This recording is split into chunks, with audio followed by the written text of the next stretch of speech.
Kempot Keluarga Manajemen Podcast. Assalamualaikum warahmatullahi wabarakatuh. Kembali bersama kami Kempot dengan saya Andreas Rigo dan Saya Madu Biwono. Saya Urbanus Salukure. untuk malam ini kita mau ngobrol-ngobrol santai sama bintang tamu kita dengan Pak Wakil. Ada beberapa topik yang mungkin nanti kami obrolkan di sini dalam podcast ini. Mungkin ada hal-hal yang agak misteri-misteri. Iya, ini sebelum ke topik kita cari tahu dulu dong. Siapa itu Urbanus Salukure? Angkatan berapa boleh disebutin? Kegiatannya sekarang apa aja? Silakan, Kak. Kalau ya sekali lagi ya, perkenalkan nama saya Urbanus Salukure. Kalau biasa dipanggil di lingkungan kampus Cipam. Saya dari Nusa Tenggara Timur, bertempat di Utara Duka. Kalau di Universitas Mahakarya Asia, saya dulu belajar di organisasi Cinta Alam yang namanya yang biasa dikenal Anala. Mungkin cukup itu. Sedangkan Dari angkatan 2018 semester tua. ya, Senior, Kakak senior. juga. doain supaya secepatnya semoga bisa cepat lulus. Amin. Amin. Amin. Allah. Ini langsung aja. Oke, ini langsung aja Bang ke inti permasalahan misteri masalah dari kepanitiaan nih Bang. Kita mau bahas kepanitiaan yang baik dan benar. Banyak yang belum tahu kan lingkungan kampus kita terutama tentang kepanitiaan yang ada gitu. Cara-caranya, terus strukturnya gimana gitu kan. Banyak yang belum tahu. Mungkin di sini kita bisa bedah dari awal sampai akhir urutannya, terus bagusnya bagaimana strukturnya gitu. Mungkin bisa Abang bantu jelasin ke kami sebagai senior, junior. Masih junior loh. Ini dari awal kita mau coba bedah dari alur koordinasi dulu. Alur koordinasinya itu yang baik karena menyampaikan sebuah informasi dari atasan ke bawahan itu dari mana itu sebenarnya. Langsung saja ya, langsung saja. Ini sharing ya, diskusi santai, saling berbagi. Dari yang disampaikan tadi kepentingan yang masuk ke poin penelitian di suatu kegiatan alur koordinasinya seperti apa sih? Sebelum masuk ke alur koordinasi terkait kegiatan kepentingan itu sendiri itu, teman-teman kita semua harus pahami dulu sebenarnya apa sih itu kepanitiaan. Kalau berbicara tentang kepanitiaan sebenarnya sama halnya dengan definisi dari organisasi itu sendiri, tapi dia lagi dikerucut sedikit. Jadi kalau untuk panitia itu sendiri sama sekumpulan orang tapi ditunjuk untuk melakukan tugas dalam suatu kegiatan yang diberikan biasanya pada organisasi. Kayak saya sendiri bergelut di organisasi Cinta Alam, teman-teman di himpunan mahasiswa manajemen di kampus Universitas Mahakarya Asia. Alur koordinasi dan komunikasinya sebenarnya kita semua pahami tahu ya sebenarnya tentang koordinasi dan komunikasi itu sendiri sebenarnya. Yang pasti di situ kan di kepanitiaan ada divisinya masing-masing, punya peran dan tugas dan tanggung jawabnya masing-masing sebenarnya. Yang ditunjuk sebagai seorang ketua pelaksana, yang ditunjuk sebagai seorang sekretaris, sebagai bendahara dan lain sebagainya. Mereka semua mempunyai fungsi, tugas dan tanggung jawab masing-masing. Tapi yang pasti di situ kita bekerja sama untuk mencapai suatu tujuan yang sama yang pasti ya dalam satu kegiatan. Dan harapannya kan pasti dari satu kegiatan yang kita lakukan dan yang mungkin ini kegiatan yang mungkin yang kelima kali, yang keenam kali, pastilah ada perubahan. perubahan harapan pasti gitu. Oke, tadi kan abang sempat menyinggung soal job desk nih dari kepanitiaan. Kan di struktur kepanitiaan tuh ada beberapa bang. Bisa jelasin tipis-tipis nih bang dari awal strukturnya sampai akhir kepanitiaan itu. Masuk ke poin divisi struktur kepanitiaannya ada apa aja, fungsinya juga enggak, tanggung jawabnya masing-masing. Ya, pelan-pelan. Boleh dikit-dikit aja bang. Tipis-tipis. Ini seri ya sebenarnya. Yang pernah saya jalankan sih. Itu yang kepanitiaan yang ada di situ biasanya itu yang paling tinggi itu jabatannya itu seorang ketua. Ketua, di bawahnya sekretaris, bendahara, perkap, jadi perkap, humas, PDD, publikasi, dokumentasi dan dekorasi. Terus ada masih banyak lagi ya divisi-divisi yang dipilih ditunjuk dalam melaksanakan atau mau melakukan suatu kegiatan. Dari seorang ketua masing-masing, dari seorang ketua, dari sekretaris, bendahara dan lain sebagainya itu jelas tadi yang disampaikan kembali lagi. Itu punya fungsi, tugas dan tanggung jawab masing-masing. Jadi kalau ketika seorang yang ditunjuk sebagai seorang ketua atau seorang sekretaris atau bendahara dalam suatu kegiatan, dia harus tahu dulu tugas dan tanggung jawabnya. Pertanyaan dari Mas siapa? Mas Andre. Dari ketua dalam forum pembentukan kepanitiaan suatu kegiatan, keputusan yang paling tinggi seorang ketua, yang jelas yang pasti seorang ketua. Dan yang ditunjuk sebagai seorang ketua, sebagai kita yang anggota juga kita harus perlu untuk memahami mengerti bahwa ini seorang ketua saya. Meskipun dia teman dekatnya kamu, seangkatan sama kamu dan lain sebagainya, kamu harus bisa menghargai dia. Karena dari unsur rasa menghargai dia itu, kamu tahu tugas dan tanggung jawab kamu. Dan ketika diberikan sama seorang ketua, ini kamu tugas kamu ini contohnya. Perlengkapan kamu, deadline-nya di tanggal ini. Si perlengkap kamu, deadline-nya tanggal ini. Surat keluar untuk, contohnya surat peminjaman alat tadi ya, keluarnya di tanggal segini. Ketika dia punya rasa untuk saling menghargai, menghormati tadi, dengan sendirinya dia menjalankan, dia punya tugas dan tanggung jawab sesuai dengan apa yang kita sepakati bersama. Dan bawah lagi, di bawah ketua itu sekretaris, bendahara, sekretaris. Tugas seorang sekretaris apa sih?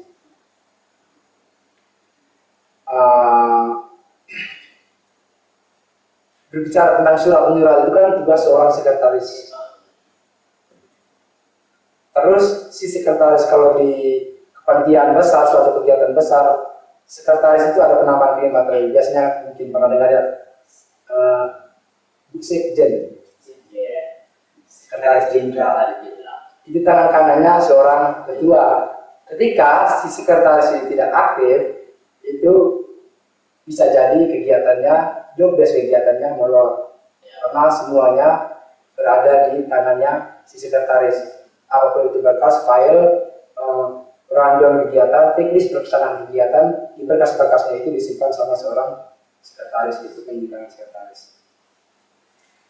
Masuk ke bendahara, ini semua nih. Ya, boleh. Berapa aja sih bang? Masuk di bendahara upgrade keuangan. Dari poin keuangan, tugasnya bendahara itu sebenarnya jelas ya tentang keuangan.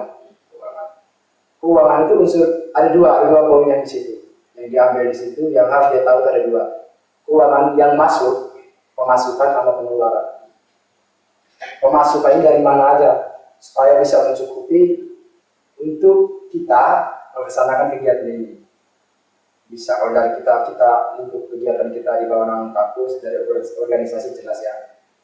Satu dari kampus, mungkin dari Danus, itu pemasukan.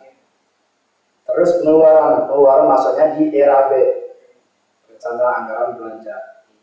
Itu apa aja sih yang dibelanja untuk kebutuhan kegiatan itu? Berarti itu garis besarnya dari struktur dan tugas-tugasnya dari kepanitiaan.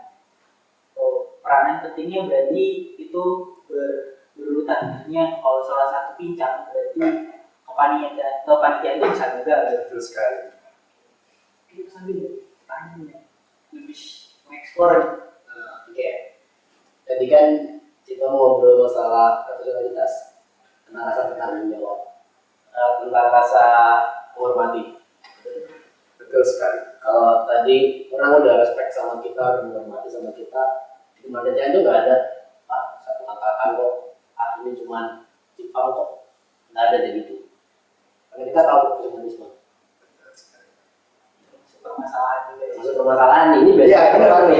Di luar lingkup kepanitiaan maupun organisasi itu termasuk permasalahan karena kesetaraannya kadang berbeda. Nah, Itu bisa jadi gimana cara mengolahnya menurut Abang yang paling baik. Dari garis poin yang tadi disampaikan itu saling menghargai tadi ya poin. Terus yang poin pertama itu saling menghargai, yang poin yang kedua itu tahu tugas dan tanggung jawab. Karena kadang-kadang orang itu ketika kita memberikan dia tugas atau pembagian divisi ditunjuk sebagai divisi ini, dia tidak bisa menjalankan kalau memang dia tidak tahu dia punya tugasnya. Terus malu mungkin maksudnya. Jadi dari kita masing-masing pribadi yang masih semangat untuk mengurus suatu kegiatan, contohnya sampai bingung dengan pribadi orang yang seperti ini.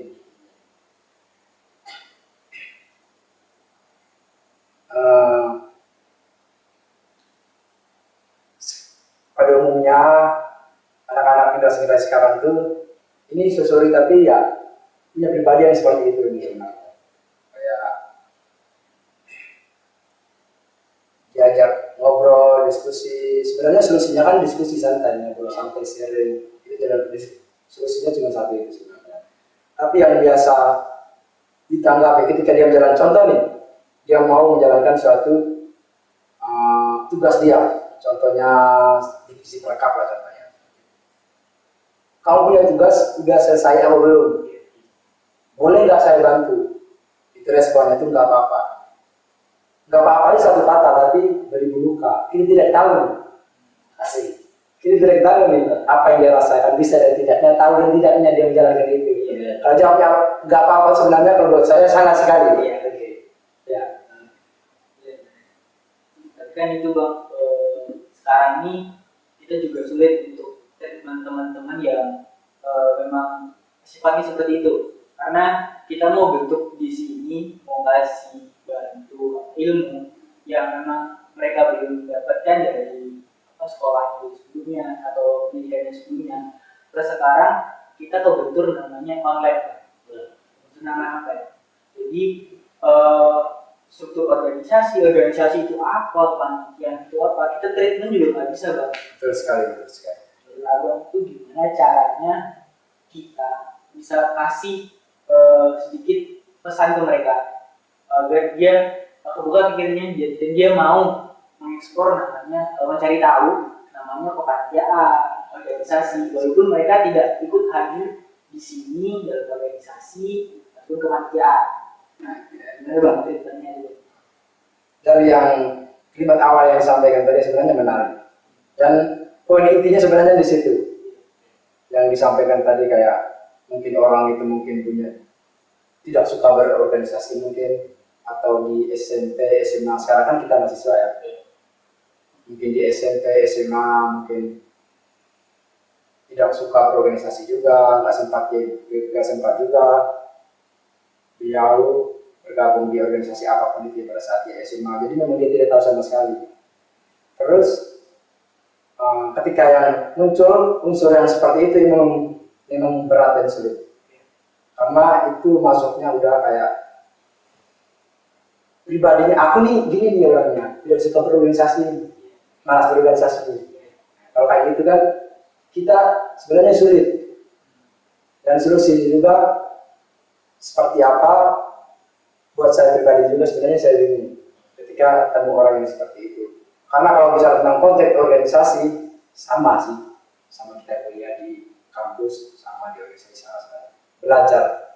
Jadi ketika orang itu punya keinginan, kemauan besar untuk belajar, berarti dengan sendirinya dia datang bahkan mencari tahu.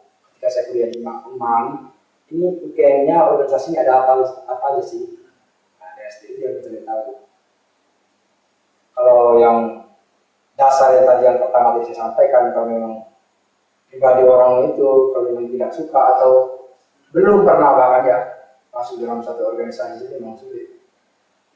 Terus langkah cara yang kita buat supaya orang itu bisa mau semangat, tanya itu ya, ya semangat untuk bergabung di satu organisasi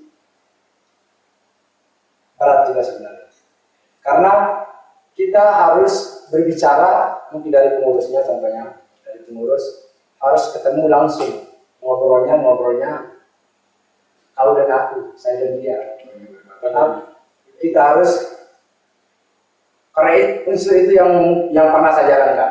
Ketika ketemu dengan orang yang seperti itu, kita harus mencari tahu benar-benar pribadi orang seperti apa, karakter orang itu seperti apa, background orang itu seperti apa, bahkan keluarganya kita tahu. Dari situ, oh ternyata orang ini memang dari dulu nggak pernah berorganisasi, tidak suka berorganisasi dan lain sebagainya.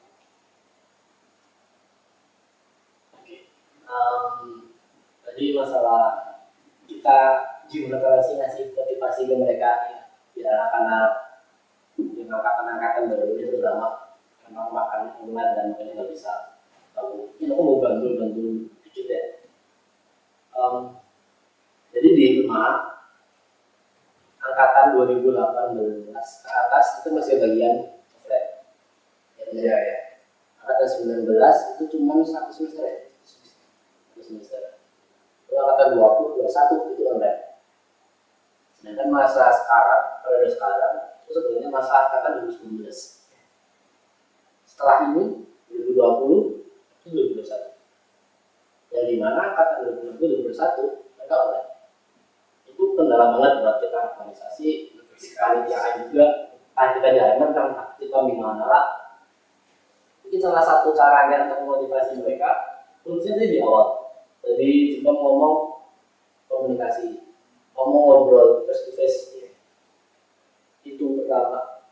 Kedua, mungkin kita bisa bikin event bareng-bareng. Kalau di kampus kita bikin event bareng untuk mereka memperkenalkan tentang PMKM, Yunan, yang menarik interest mereka, tertarik sama itu di sini. Tapi itu bareng-bareng nih. Kalau sendiri-sendiri agak susah. Kalau terjadi mungkin kayak gitu untuk motivasi mereka. Dan mereka harus tahu dulu benefitnya apa organisasi. Seperti itu apa. Itu dari Karena mungkin dari masih bahas kepanitiaan, jadi agak lebar nih, ya, bahas organisasi nih. Mulai lagi mungkin kemarin kepanitiaan. Kan tadi di organisasi ini masih ada event nih, ada event yang mungkin diselenggarakan oleh panitia. Kan karena tadi sifatnya online, banyak mahasiswa yang belum bisa jadi kepanitiaan. Nanti kalau memang waktu mendaki, kita bakal offline kembali untuk angkatan 2019. Ini sudah nggak fokus. Angkatan 19 ini nggak fokus lagi ke organisasi dan kepanitiaan dan sebagainya. 2020 dan 2021 itu belum pernah ada kepanitiaan baru. Jadi mereka kecimpunglah ke dunia kepanitiaan dan ke kepanitiaan dengan cara mengolah kepanitiaan ini yang salah. Jadi karena memang dia nggak tahu mengolahnya, karena 2019 sudah nggak aktif lagi. Takutnya seperti itu. Takutnya seperti itu. Kan kita dari angkatan 2019, jadi kalau mereka salah kita yang malu karena kita seniornya, Bang. Abang gimana tuh, Bang? Cara treatment ke 2020 2021. Tadi kita tambahin ini apa ya, Pak? Ini dari angkatan nih. Dari 2018 yang di sini nih. Dari 18 kali 2 angkatannya Bang Iqbal. 19, 20, 21. Anak 20, 21 nanya ke 18 udah ngerti banget. Malu belum. biasanya sih malu ya. Kalau ada yang nggak tahu bagus, itu udah bagus gitu.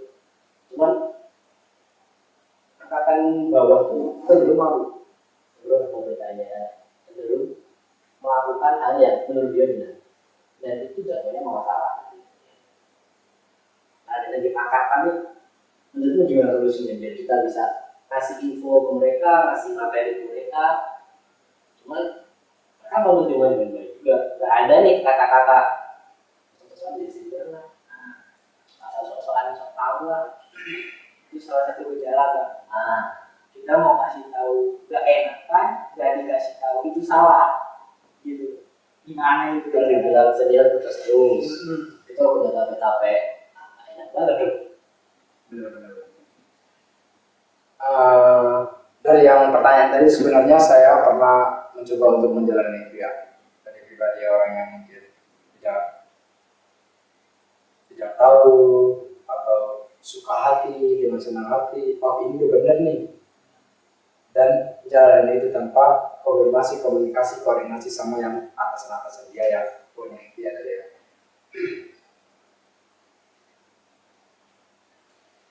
Saya pernah menjalani itu,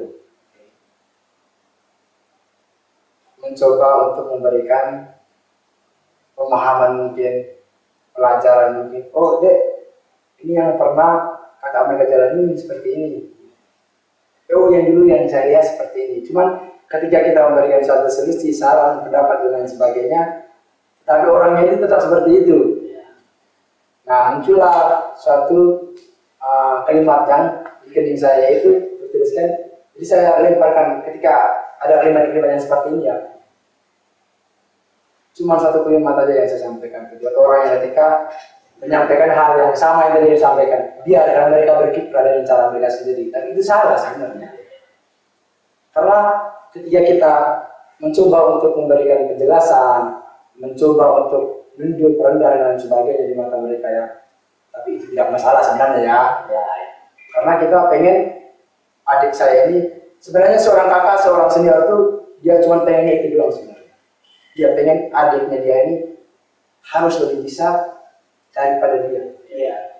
Tapi poin itu yang ini serius, poin itu yang tidak dipahami oleh seorang adik. Sehingga kita sebagai seorang kakak, sebagai seorang senior memberikan pemahaman, memberikan pendapat, memberikan saran, memberikan kritikan, itu dia tuh malas tahu, masa bodoh dan lain sebagainya. Makanya ada muncul tema yang tadi saya sampaikan, biarkan dia berkiprah dengan cara dia sendiri. Nanti juga seiring berjalannya waktu dan proses, oh ternyata ini salah, ternyata ini salah. Dan mohon maaf, ketika dia sadar itu udah telat, sudah telat. Entah dia sudah lulus, yang kita lihat kan perkembangan yang sekarang. Iya, di sini. Iya, itu yang susahnya di situ, yang salah di situ sekarang. Tapi balik lagi, itu sebenarnya bukan jawaban yang kita sendiri mengakui kalau itu sebenarnya salah juga. Itu salah sekali. Itu kayak ya, mentok udah lagi gitu ya. Nah itu bakal kita sampaikan di sini, kita bahas tuntas. Mudah-mudahan kan adik-adik kita ya itu yang kita sampaikan tersampaikan mereka. Dan sebenarnya evaluasi baru juga kalau buat kita semua juga di sini. Manusia bakal terus berproses. Kita nggak tahu, mungkin hari ini yang kita sampaikan ini 10 tahun kita. Kedepannya mungkin bakal ada sebuah sistem yang bagus, bakal ada sebuah cara yang lebih baik, kita nggak tahu. Tapi paling enggak, ya ini kita mau benar paham kita. Saya aja di sini. Jadi tadi dari bahas dari ketua, Kedua sekretaris itu termasuk ke OC di organizing komite. Di atasnya itu masih ada, setahu itu masih ada SC dan penanggung jawab. Setahu SC itu dia jadi tugasnya. Pertama dia jadi tempat untuk koor-koor yang dilakukan sama dia bertanya. Kalau ada koor yang bingung, jobdesknya mungkin berapa, tugas dan kontrak si SC. SC-nya membantu ketua juga. Dia kan membantu ketua juga. Terus yang menjadi alur koordinasi juga nih dari tanggung jawab dari atasan juga buat ngomongin ke bawah-bawahnya. OC. Biasanya yang jadi SC ini dia udah punya pengalaman lebih di organisasi atau di kerjaan. Dia udah tahu duluan nih tugas tanggung jawabnya. Jadi dia tahu misalnya acara apa, komunikasi, konsumsi, apa gitu. Makanya dia orang jadi SC ini biasanya dia orang yang dipandang lebih. Itu selalu nih. Kalau dari teman-teman gimana? Ada yang kita baru gimana? Kalau SC nih, ya menurutku benar statement kalau orang yang dipandang lebih. Soalnya di situ kan mereka sebagai yang memberi informasi, yang memberi ilmu kepada teman-teman yang dimengerti juga sebagai SC. Karena mereka sepatutnya jadi SC itu harus mengerti kepanitiaan seperti apa, alurnya seperti apa, gitu. Kalau menurut saya nih bang, statement saya nih, kalau memang belum bisa, belum pernah atau ragu jadi SC, mending menolak. Kalau saya, karena beban yang dipikul untuk teman-teman kepanitiaan itu cukup berat. Karena kalau salah nih, misalnya masalah pengiriman surat acara, harinya di tanggal 3 hari lagi baru dikirim amin satu acara. Tapi SC-nya dia salah nggak bang? Nggak bang ya, berarti aslinya salah lah. Karena udah pakai waktu, terus kegiatannya juga nanti beberapa tamu undangan pun nggak bisa hadir karena mendadak. Itu salah satunya. Kalau menurut saya sih, nggak tahu kalau menurut apa gimana. Kalau yang ditunjuk yang dipilih sebagai seorang SC ya,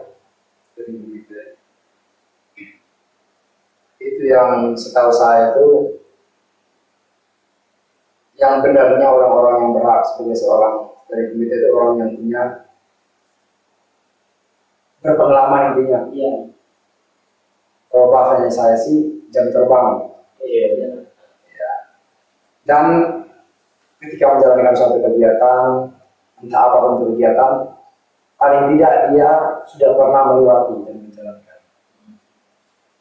Karena kalau bicara tentang SC tadi dan komite tadi, itu ada satu dia punya fungsi dan tugasnya itu upgrading suatu kegiatan, Jadi kegiatan yang kita jalankan sekarang itu muncul suatu perubahan baru, perkembangan, kemajuan itu yang kita inginkan kan untuk satu kegiatan yang mau dijalankan. Nah, jadi kenapa awalnya saya sampaikan orang yang mungkin sudah punya pengalaman, orang yang jam terbangnya mungkin udah tinggi, udah sering bergabung dalam kegiatan ini, itu dan lain sebagainya.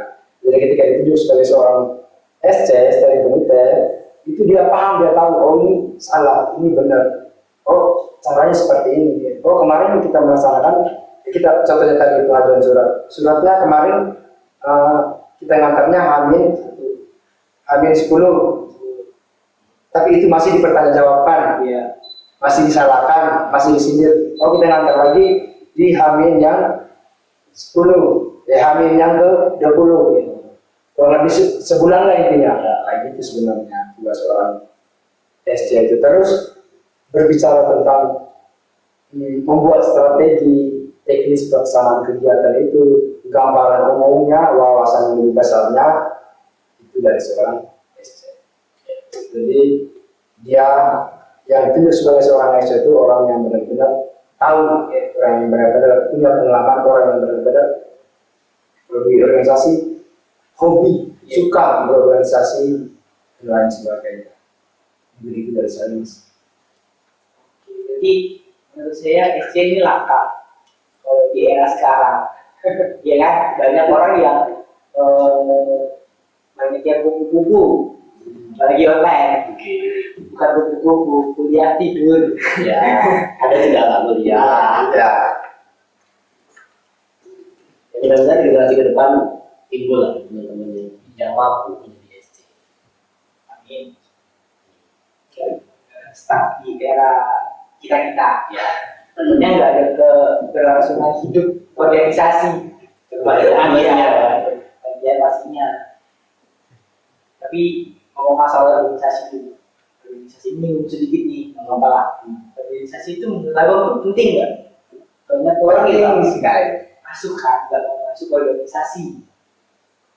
Apa tuh penting? Itu penting. Karena kita di organisasi, kita dikasih teori, kita dikasih ilmu, sekaligus praktek lapangannya. Sesuatu tadi beda sama di kampus. Kalau di kampus kita bicara nih, sekedar dikasih teori, dikasih ilmu, pelajaran dan sebagainya. Jadi kita menjalani tanpa pengetahuan dosen dan sebagainya kan. Mungkin entah tugas yang diberikan buat kita yang kerja, orang lain yang kerja kan jelas ada kan. Kalau di organisasi kamu harus untuk bisa komitmen, konsisten, profesional sama apa yang kamu keluarkan dari mulut kamu. Jadi ketika kamu bilang kamu siap sebagai seorang kepanitiaannya, ketika kamu siap sebagai seorang ketua pelaksana kegiatan, kamu benar-benar harus komitmen atas tugas dan tanggung jawab yang kamu berikan.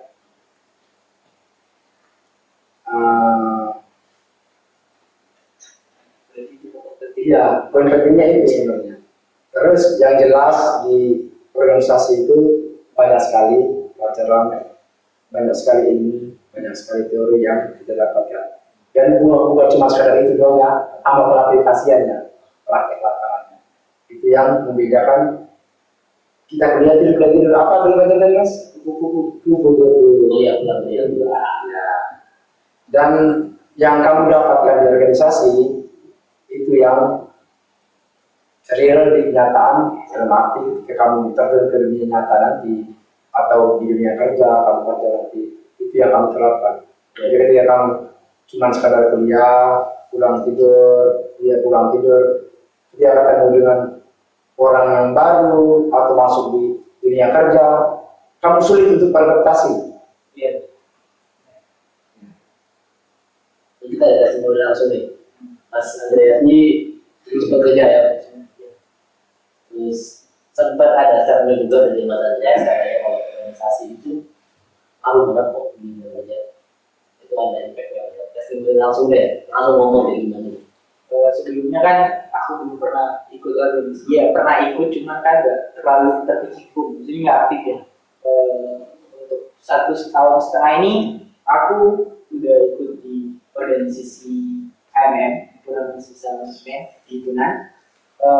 Itu banyak hal atau ilmu yang didapatkan dari divisi daripada organisasi itu, ya, terutama di divisiku. Aku di divisi komunikasi saat itu banyak megang informasi-informasi yang bakal diolah itu dalam bentuk desain. Pertama aku kerja di salah satu PT swasta di Jogja, di kawasan Sleman. Itu aku udah sempat kerja 1,5 tahun itu di marketing ini bagian desain. Itu di situ ada beberapa ide marketing juga yang dimasukin ke dalam desain. Dan salah satunya itu karena kita udah diolah bakatnya. Kita kan punya bakat sendiri, kita udah diolah di sini, jadi lumayan matang untuk langsung terjun ke pekerjaan. Jadi nggak kerja. Salah satunya itu karena kalau kita tanpa pembentukan mental masuk terjun itu udah kalah sama teman-teman yang lain yang nggak pernah ikut organisasi, udah takut mental sendiri. Karena mental lah kalau bahasa sekarang. Sudah cukup beradaptasi ya. Iya. Kayaknya biasa gitu ya kita dari udah proses C, berarti lagi nih yang atasan PJ menjawab. Biasanya setahu PJ itu dari ketua yang memenuhi perintah tersebut. Misalkan di HMM berarti PJ-nya jelas ketua. Di organisasi lain pun setahu sama begitu. Tugasnya lebih ke atas, ke atasan. Misalkan dia bergabung dengan direktur, dia yang berlaku yang nyambut segala macam. Bersama dengan humas pastinya. Terus ke dana, nah ini menarik. nanti di akhir podcast kalian tungguin kita bakal bahas dana kampus. Nanti udah jadi feedback ya. Nanti yang ini tolong feedbacknya panitia. dana kampus nggak usah turun gitu ya. Boleh Feedbacknya nanti ya. Cipang. Jangan cuma Dana kampus. Terus tentang follow up RAB juga, RAB juga nantinya itu lebih ke penanggung jawab itu. kedua tadi ya. Penanggung jawab. Ya ketua umum. RAB di bahasanya Manggaran itu ya juga bertanggung jawab atas seluruh panitia nantinya juga masuk ketua umum juga karena yang membuat event ini dasarnya organisasinya yang dia pimpin. Nanti mungkin di eventnya ada rekrutmen segala macam. Cuman paling atas mungkin ada cuma tadi ketua umum itu yang lebih ambil. Gagal, mungkin juga akan kurang berhasil atau ada trouble bertanggung jawab penuh di atas ketua itu mesti ada penanggung jawab. Oke. Tapi sebelum kita bahas, kita sebentar ada iklan ya, karena ini bakal di-upload ke part 2 karena durasinya udah cukup panjang nih pembahasannya. Iya, Jadi kita upload ke part 2. Mungkin nanti teman-teman bisa nonton di part 2 ya untuk pembahasan tadi Danus yang susah turun. Gitu. Mungkin nanti ini berlanjut, kalau teman-teman nggak nonton pasti ketinggalan. Oke, nanti lanjut ke part 2 ya. Oke.